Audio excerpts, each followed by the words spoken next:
উন্নত চিকিৎসার জন্য এবছর ৭ জানুয়ারি লন্ডনে যান বিএনপির চেয়ারপারসন বেগম খালেদা জিয়া।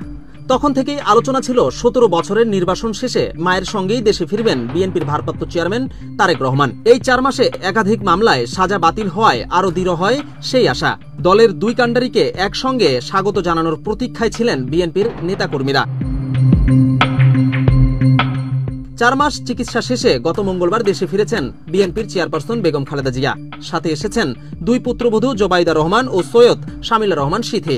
কিন্তু তারেক রহমান কেন মায়ের সঙ্গে ফিরলেন না? রাজনৈতিক অঙ্গনে এ নিয়ে চলছে আলোচনা।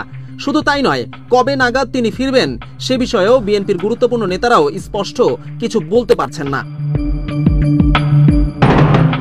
ছাত্র জনতার অভ্যুত্থানে শেখ হাসিনা ক্ষমতা ছেড়ে পালিয়ে যাওয়ার পর থেকেই তারেক রহমানের দেশে ফেরার বিষয়টি দেশের রাজনীতির অন্যতম প্রধান ইস্যু হয়ে উঠেছে। আওয়ামী লীগ আমলে একাধিক মামলায় সাজা হওয়ার শুরুতেই তার দেশে ফেরা নিয়ে জটিলতা ছিল। তবে উচ্চ আদালতের রায়ে সেসব মামলায় খালাস পেয়েছেন তারেক রহমান।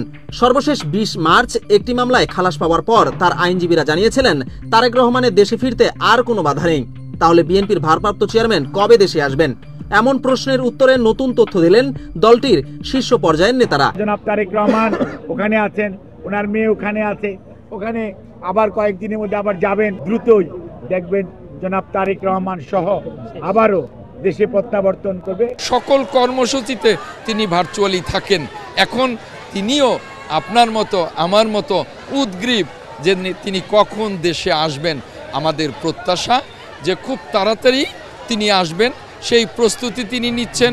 সেনা সমর্থিত তত্ত্বাবধায়ক সরকারের আমলে ২০০৮ সালে ১১ সেপ্টেম্বর দেশ ছাড়তে বাধ্য হন বেগম জিয়ার বড় ছেলে তারেক রহমান। একই বছর ২৬ সেপ্টেম্বর 111-এর পর জ্ঞাত আয় বহির্ভূত সম্পদ অর্জনের অভিযোগে তারেক রহমান, জোবাইদা রহমান ও ইকবাল মান্দ বানুর বিরুদ্ধে রাজধানীর কাফরুল থানায় একটি মামলা করে দুর্নীতি দমন কমিশন। এরপর একে একে কেটে গেছে ১৭টি বছর। আর দেশে ফিরতে পারেননি তারেক রহমান ও তার স্ত্রী। একমাত্র সন্তান জাইমা রহমানকে নিয়ে তারা লন্ডনে বসবাস শুরু করেন। দীর্ঘ ৪ মাস চিকিৎসা শেষে বেগম খালেদা জিয়া দেশে ফিরেছেন মঙ্গলবার। এ সময় শাহজালাল বিমানবন্দর থেকে গুলশানের বাসভবন ফিরোজা পর্যন্ত লাখো নেতাকর্মী নেত্রীকে স্বাগত জানান। এ সময় তারেক রহমানের দেশে ফেরা প্রসঙ্গে কথা হয় বিএনপির বেশ কয়েকজন কেন্দ্রীয় নেতার সঙ্গে। তবে তাদের কেউই এ বিষয়ে পরিষ্কার কোনো বার্তা দিতে পারেননি। বিএনপির ভারপ্রাপ্ত চেয়ারম্যান দেশনায়ক তারেক রহমানের সহধর্মিণী ডাক্তার জোবাইদা রহমান দীর্ঘ ১৬ বছর পরে তিনি বাংলাদেশে আসছেন। আজকে বেগম খালেদা জিয়ার আসা চিকিৎসা শেষে এবং ডাক্তার জোবাইদা রহমানের আশা জনগণের মধ্যে সাহস যোগাবে, আশার সঞ্চার হবে। অবশ্য যুক্তরাজ্য বিএনপির নেতারা বলছেন তারেক রহমানের দেশে ফেরার প্রস্তুতি শুরু হয়েছে। যে কোনো দিন আসবে চূড়ান্ত ঘোষণা। সেটা কতদিন হতে পারে এ বিষয়ে তারা স্পষ্ট কিছু বলছেন না। ম্যাডাম খালেদা জিয়া যখন ইনস্ট্রাকশন দিবেন ঠিক সেই মুহূর্তে ভারপ্রাপ্ত চেয়ারম্যান সাহেব যাবেন। উনি অলরেডি প্রস্তুতি নিচ্ছেন এবং আমার মনে হয় যে আপনার ওই দিন ম্যাডামের মতো হঠাৎ করে আপনার খবর পাবেন যে উনি যাচ্ছেন এবং উনি অফকোর্স বাংলাদেশের জনগণ ওনার জন্য কোটি কোটি মানুষ অপেক্ষা করছে।